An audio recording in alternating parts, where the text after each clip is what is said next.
Alright, today I'm going to try, I know this is like the third time I've done like a bike rundown video, but I'm going to try to be more specific with the parts. If I remember what I paid for it, I'll say, but a lot of these things, it's been a couple years since I bought it. I don't really remember what I paid, but I'm going to try to go into detail about some more things on my bike. So, I'm going to start basically from the front and work my way back type of deal, and get close-ups and whatever else. If I like it, if I recommend it, if I don't, that sort of thing. So, here we go. Alright, we'll start with the front fender because I get asked what fender it is a lot. I took it off of a XR50 that I used to have. The name brand, it's up under the fender, it's printed up under there, is Acerbis. I don't know if that's a cheap brand or whatever, but I'm looking, and most of like just the front fenders alone from this brand are anywhere from 20 to 40 bucks. Alright, the headlight, it's always another one I get asked a lot. It is a Amazon, the brand is Nightlight. This is I believe, let's see, a 7-inch light bar. I don't remember if it is I think it's the Spotlight, not the Floodlight. I don't remember for sure. I want to say it's the Spotlight version, but this light was like, I believe under 20 bucks. I've had it on this bike for like 4 years now. Zero issues, super bright. I don't remember how much amps and stuff it draws. I always had battery issues with my bike, but I didn't have the right wire plugged in to charge it, and now that it's correct, charging fine with the light on because the light stays on at all times while I'm riding. I don't have a switch to turn it off, but I love this light for the price. I did put a yellow tint on it. It doesn't come like that. I mean, you might be able to get one like that, but either way. So for the headlight mounts, these are just light bar mounts that I got at Farm and Fleet. They're kind of a cheaper one. I broke my old set on my old front end from tightening too much, but these are kind of adjustable. There's a couple slots here to bring the light in and out. These can be rotated to make it wider, and it doesn't fit perfect. They kind of bow out just a little bit, but they're tight. I didn't have to use any kind of rubber spacers on the fork tubes, so those are just off the shelf at Farm and Fleet. I think they were around 20 bucks, 15 bucks, something like that. They weren't crazy. They worked good. I've never had them come loose or anything like that. So those are the headlight brackets. The front end is just your, like what Bullock sells. It's the inverted big front end. I got it from Bullock, I believe. It's been working fine. I did add some of this. So most people say to drain the fork oil, refill it, blah blah blah. I didn't drain any of the fork oil that came in it. I just added to it. I did it a super weird way, but it worked perfectly fine. It's too hard to explain really how I did it to make the front end not squishy. But that's the oil I used. I added it right up here into the top, and it worked fine. Front end feels good. So for handlebars, I have the Pro Taper. Oh, what were they? They were the, I want to say, Pit Bike Tall version of the Pro Tapers. I've had these since basically day one. It's been like 5-6 years since I bought them. They're not that expensive. I think they're like 50-60 bucks, 40 to 60 bucks or something like that, whatever. But they are the tall pit bike version. That's the bars I use. So for the grips, I got the Pro Taper Pillow. I think they're just called Pillow grips, but I love them. They're super soft, but they grip really, really well. I never even glued them to the bars. I just put them on and they're good to go. I mean, this one does kind of spin slightly on, hot days, but I mean, you've seen the wheelies. I have no problem hanging on. So the Pro Taper Pillow grips is what I run. So for bar mounts, I have the Outlaw. I don't know if it's Outlaw Racing or if it's just Outlaw, but the brand is Outlaw. They're the 7/8 bar clamps. They're for like Harley Davidsons and stuff, so they're like huge bolts. I actually had to bore on the top plate. I had to bore it out a little bit for the bolts to fit, but super good. They look good. They raise it up enough to get clearance under the triple tree nut there, and still run my phone mount. Pretty good bar mounts. They're not that expensive. I want to say they were pretty cheap on Amazon. 20-30 bucks, something like that, but I've had no issues with them. I like them. I've had the bars on and off multiple times. No issues whatsoever, so those are good. Those are good bar clamps. Alright, this clutch lever. This was on my Grom when I had it, and I upgraded the Grom clutch to some 2-finger, I forget the brand, but it was awesome. It was like $180 or something. It was a ball bearing clutch lever. But this one is just an adjustable. They're cheap. You can find them anywhere, Amazon, whatever. But I did cut the end off because it was like way out here, so it's more of a 2-finger clutch now. It's a cheap little clutch lever, but it works fine, and since it was for the Grom, it has the sensor here for the clutch, blah, blah, blah. But either way, not the best thing in the world, but it works. So, couldn't even tell you a brand on it. There's a billion different brands for that. As far as the clutch cable goes, don't remember the specific part number, but it's off T-Bolt, and it's a TRC clutch lever or cable. Alright, the oil cooler also got off Amazon. I couldn't tell you. I just typed in like motorcycle oil cooler. It was a small one, pretty cheap.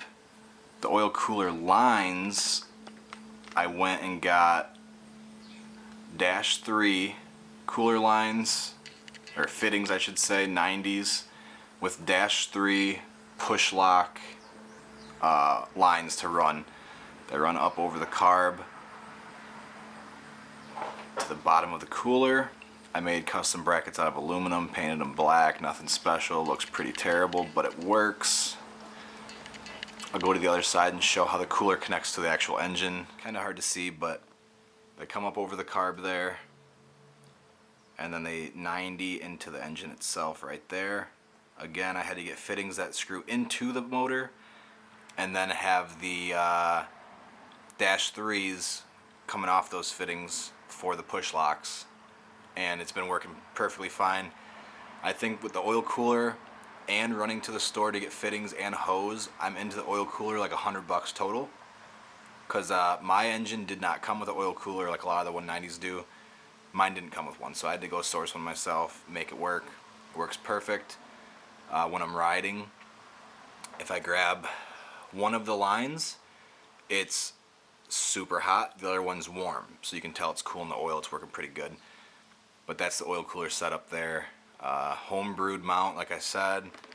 I just made some aluminum brackets, made them work, painted them, bolted them to the stock, whatever the guard was that was on the bike, put some rubber bushings in there, and that's the oil cooler setup. Again, another Amazon piece, but works super well. I've had 0 leaks, 0 issues whatsoever with the oil cooler.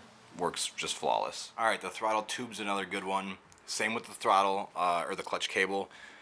TRC throttle cable. Same with clutch, that's still TRC. But TRC adjustable throttle cable. TRC billet quarter turn throttle. So that means the tube in the grip is billet, not plastic. You'll see some of them where it says billet, and this part will be aluminum, and then the tube will still be plastic. Everything in here is aluminum. The tube itself, so that where the cable connects, won't ever, break, or when I'm doing wheelies and I pull this direction, I can't pull that plastic out of the tube. Pretty smooth, works good. I've had 0 issues with this throttle. I've had this on the bike forever, and then I actually had my first one on the bike, took it off, put it on the CR50 I had, and then just bought a new one for this bike because it was so good. So I figured I'd put the new one on here, but flawless. TRC billet quarter turn, super good. If you're looking for a new throttle for like a decent price, it wasn't expensive at all, $30 maybe, something like that. I got it off T-Bolt, super good throttle. That's all I use. That's what I'll use again if it breaks. All right, my phone mount I bought years ago when I had my iPhone 5. So the iPhone 5 fits in here super good. So if you look at my iPhone, what is this one? 12, I believe. This is the 12. Put that in there. See how it grabs the sides of the phone? The 5, the phone sits inside so that it can't move at all. It's super good. That's why I bought it, but it's X grip with a handlebar mount down here at the bottom. bolted right to my bars. That's been there for years. I've never ever lost a phone out of it. The RAM mount, X grip, 100% recommend it. I know there's other phone mounts out there, but I do like this one a lot. Alright, working our way to the frame itself. So the frame is an original 1970 CT70. It was a 3-speed semi-auto, blah blah blah. So the frame itself, the swing arm, and the gas tank inside the frame are the only original parts on the bike other than the wheels. The wheels are original. The front and rear hubs are not, but the wheels themselves are original to this bike. 1970 wheels, swing arm and frame. But that is the only original things on this bike at this point, is the wheels, swing arm, frame, and gas tank. That is it. The chain itself, I've used the same chain since basically day one. Renthal Gold 420 non-O-ring chain. Zero issues with this chain. I replace it every couple years with a new one. Like basically anytime I tear the bike down to do something, I replace the chain. But zero issues with this chain. Super good chain. I run the 212. It's torquey. I beat on it. Chain's never given me an issue. I rarely lube it, do anything with it. Not that expensive. Cut it to your length, you're good to go. Alright, basically everybody already knows the engine, but the engine is a Zongshin or ZS 190 with the 212cc big bore kit. I bought the engine already as a 212 from Wholesale Cycle. They were running a deal where the first 10 people that ordered got it for like, I think it was like $1,100 I paid for the engine shipped.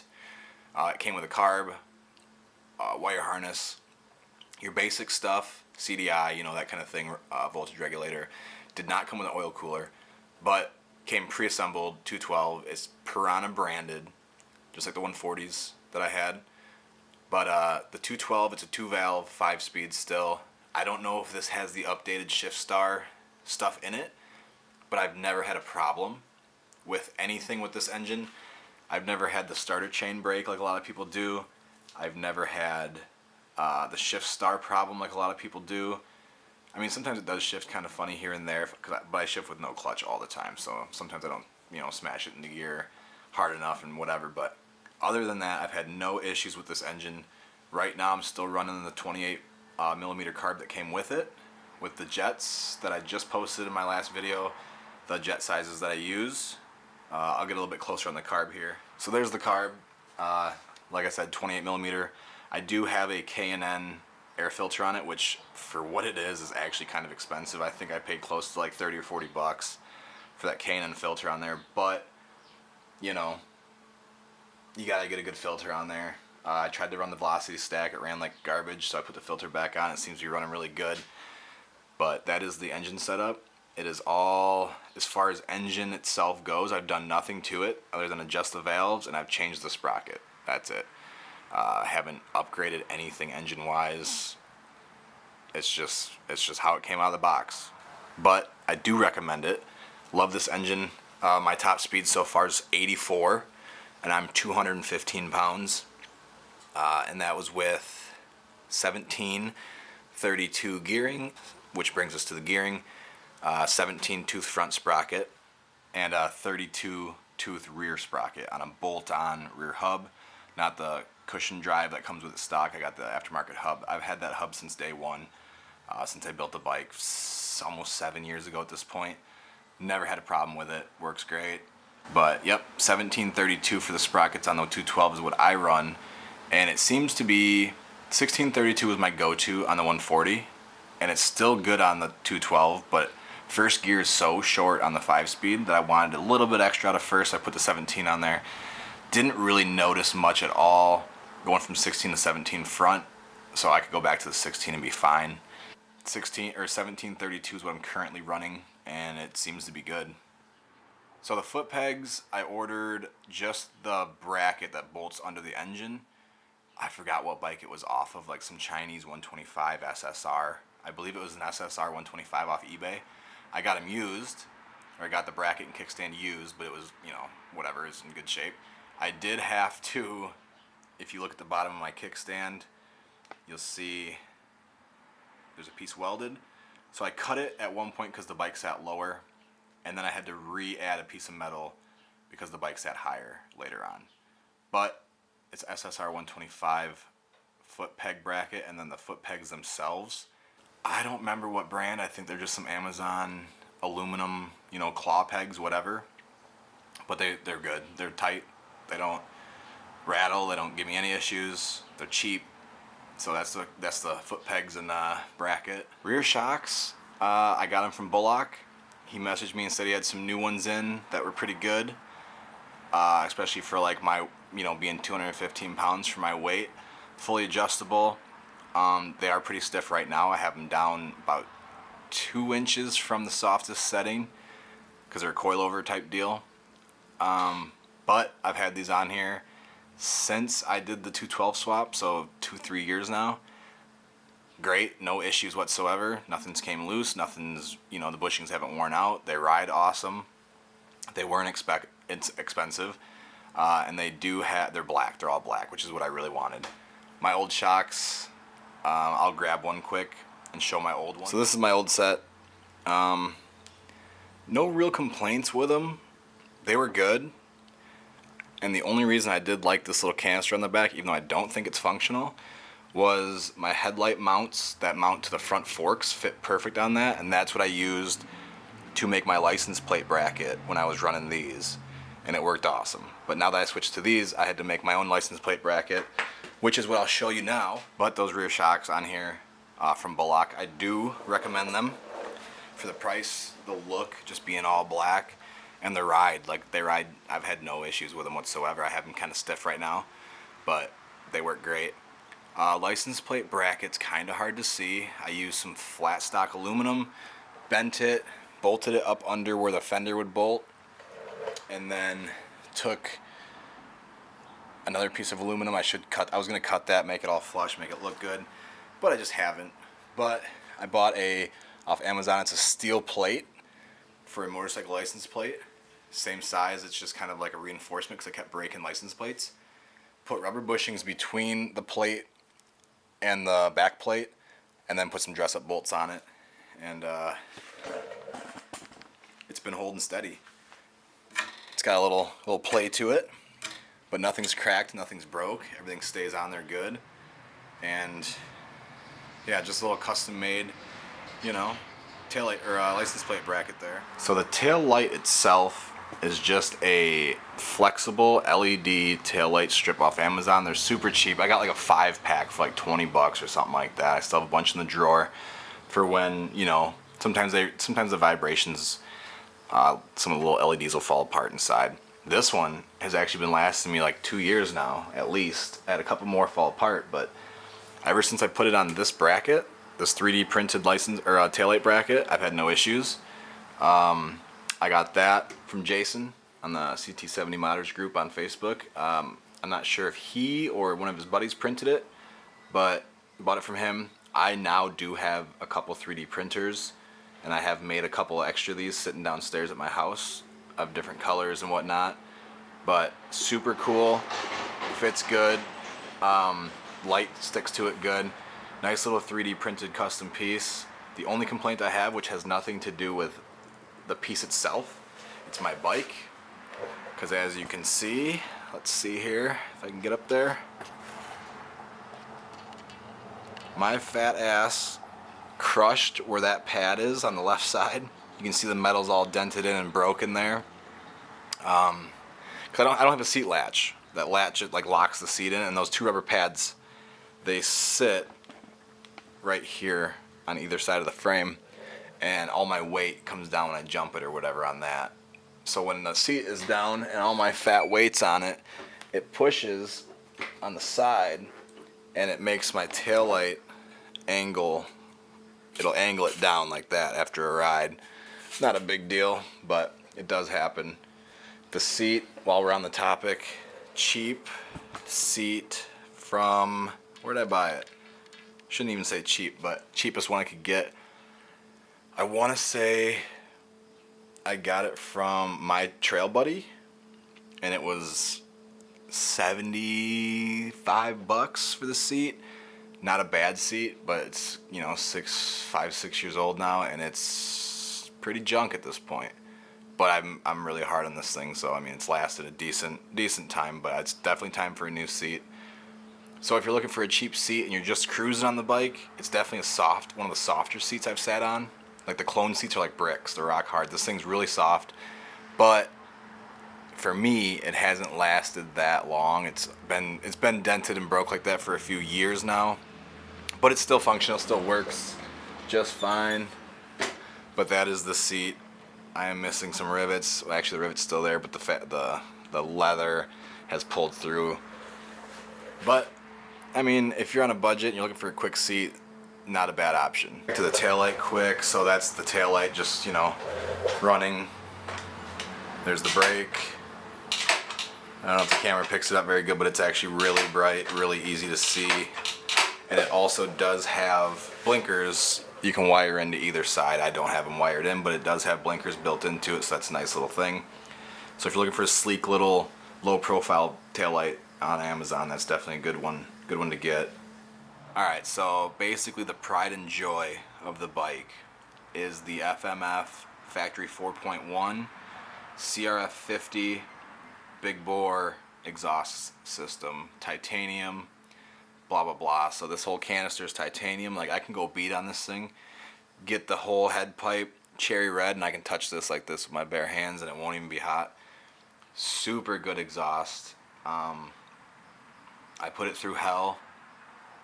Every other exhaust I've had, even with the 140s, have blown out the packing and it's cracked somewhere. I've had to re-weld it. This thing, not a single issue with it. Sounds great, looks even better, fits great. They don't make them anymore, I heard, not the 4.1s. So if you can find one, snag it. It was between this or the Yoshi pipe. I like the Yoshi pipe look better, but this was all I could. It was a little bit more money, so this was the next option. Got it while they were still available, brand new. Love it. Looks super good on the bike. So if you can find one of these used for a decent price, or if someone's got one laying around brand new, snag it while you can. I did have to make a bracket for it. I'll show you quick. So all the bracket is just a piece of steel with a slight little S-bend in it, 2 holes drilled. Mount it to where your other exhaust bracket would normally be. Put a bolt through there. That's it. That's all I had to do. It took me a whopping 10 minutes to make that. And that's it. People always ask how you made the bracket. It looks terrible, I know. It was a quick little deal. And I haven't changed it since. It's got sharp edges on it. Don't care.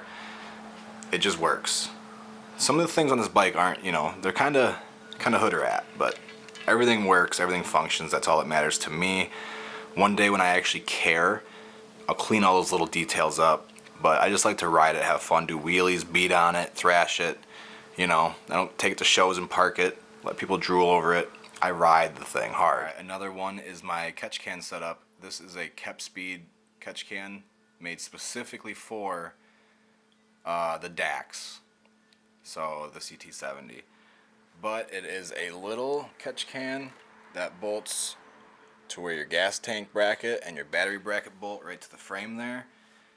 And it's got, I have a vent running from the main breather on top of the engine.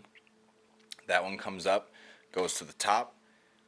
Bottom one, which is the lowest port I have right there, runs to the oil fill right there. And that is just in case this were to get full. This is the breather out the back of the bike, this hose. It's just zip tied under the bike so it doesn't get on the tire in case oil squirts out. But this being the lowest one, if this were to get full, it would just drain back into the engine. I know a lot of people say you don't want, you know, that draining back into your engine, blah, blah, blah. But it's better to drain it back than to have it blow out all over the place, create a mess, blah, blah, blah. And I've never once had it drain back. I check this thing quite frequently, and the most I've ever seen come out of it is a couple drops. That's it. And it breathes out the back just fine. People always have issues with, you know, their catch cans filling up with oil or this and that. Never an issue with this. I don't know if it's the way I routed it, made it breathe, whatever, but flawless, works perfect. So I don't even know if you can get these anymore. Right after I got one, I heard people were having issues getting them because I had to get it from overseas. directly from Kept Speed. But if you can find one, I love it. I don't even notice it's there. It sits right on the side. It's sleek. The only thing I don't like about it is I had the grab handle that I had powder coated and I had it there, and I can no longer run the grab handle because it covers where that goes. But other than that, love the catch can. Good setup. And then as far as that fitting that drains it into there, I just got a breather kit set up for GY6, and that's the same thing. So I just used that one fitting that goes onto the oil fill where the dipstick would be, if there was one, for GY6. So that's the catch can setup there. Tires. Let's talk about tires. So these are, let's see what these are. These are MMG tires.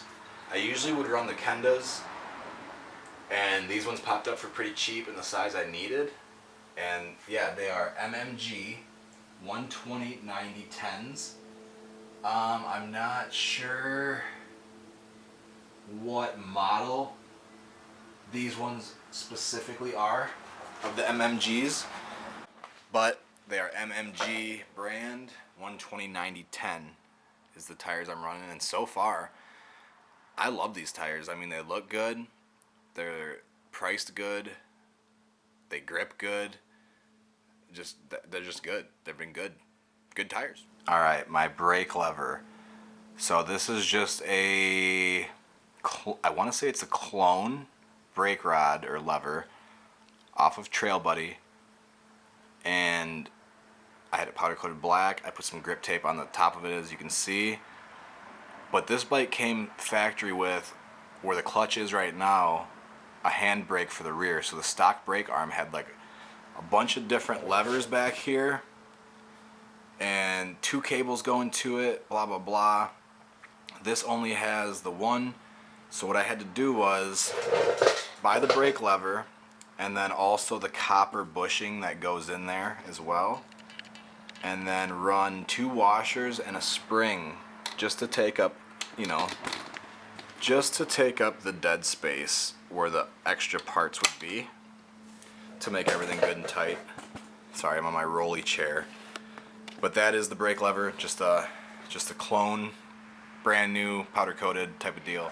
That's pretty much the gist of it. As far as the wiring goes, I bought a 12-volt conversion kit from eBay right years ago. It came with a headlight bucket, tail light, you name it, battery box, all that junk.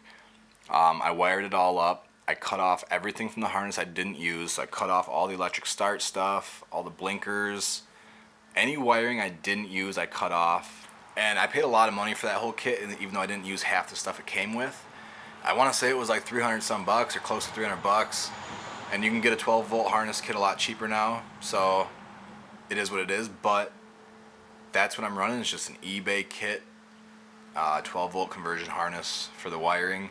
Battery, just your advanced auto, whatever, 4L, L4, whatever the small power sports battery is. That's it. And a keyed ignition that just comes with the kit. That's all I got for wiring.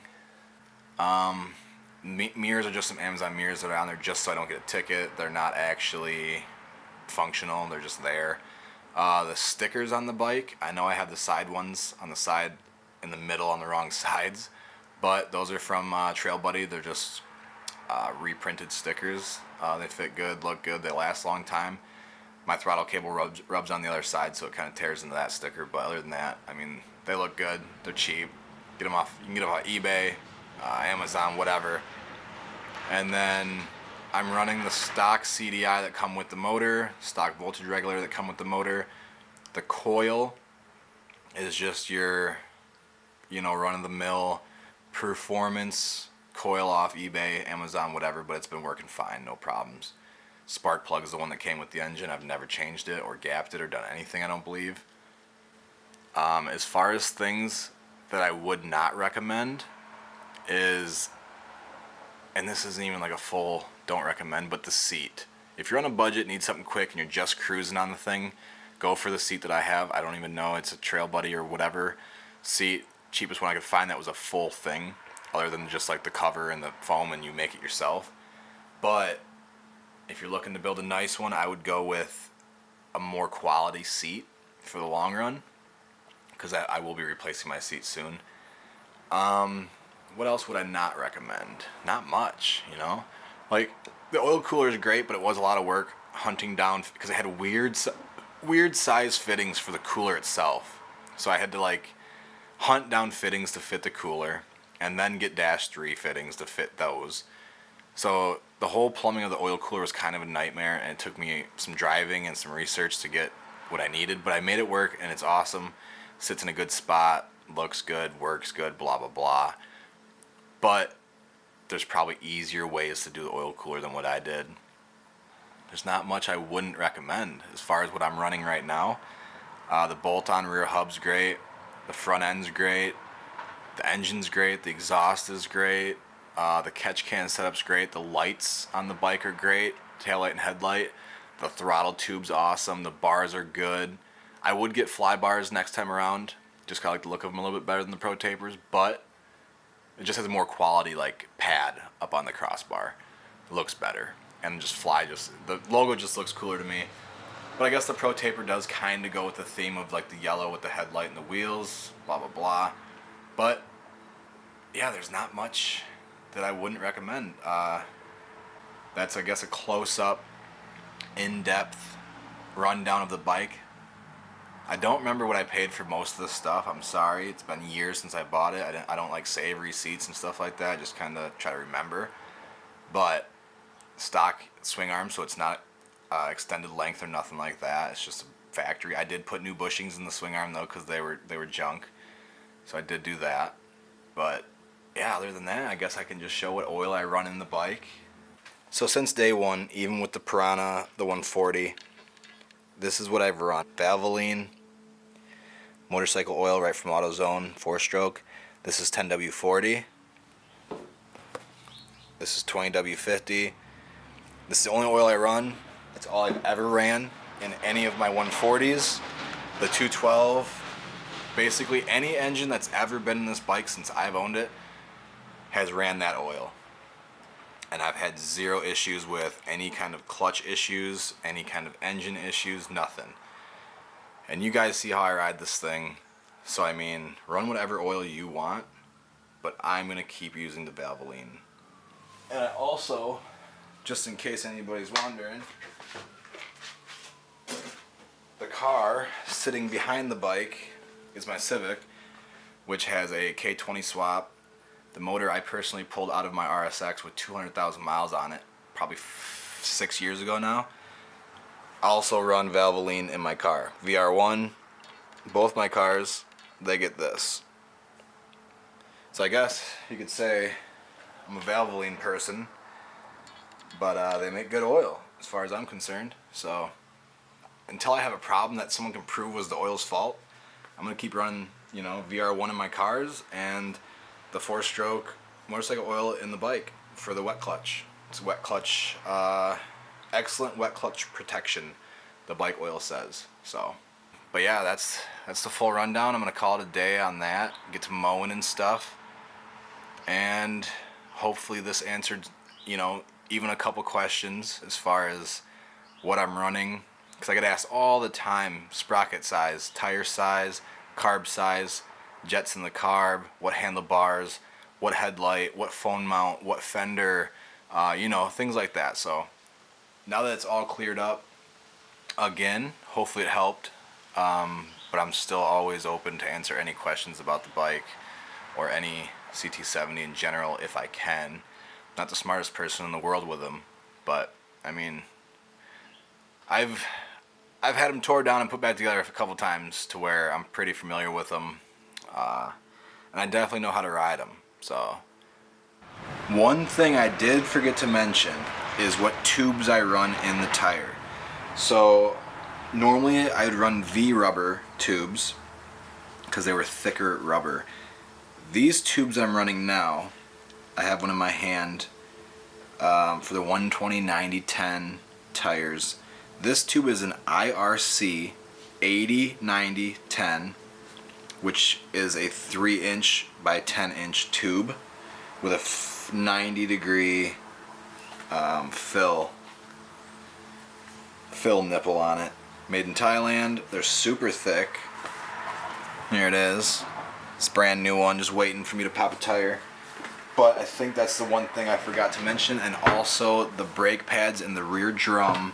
I have some upgraded slotted shoes from T-Bolt, I believe.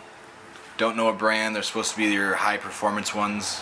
They work good. I mean, I do wheelies. I'm on the brake constantly. I've never had it brake fade on me and like get hot and not work. But I've also had stock pads for a long time, which work just fine too, as long as they're new and they're clean. But yeah, that was the one thing I did forget to mention, was the tubes and the brake pads. But other than that, I think I covered it all. And yeah, hopefully it helps somebody.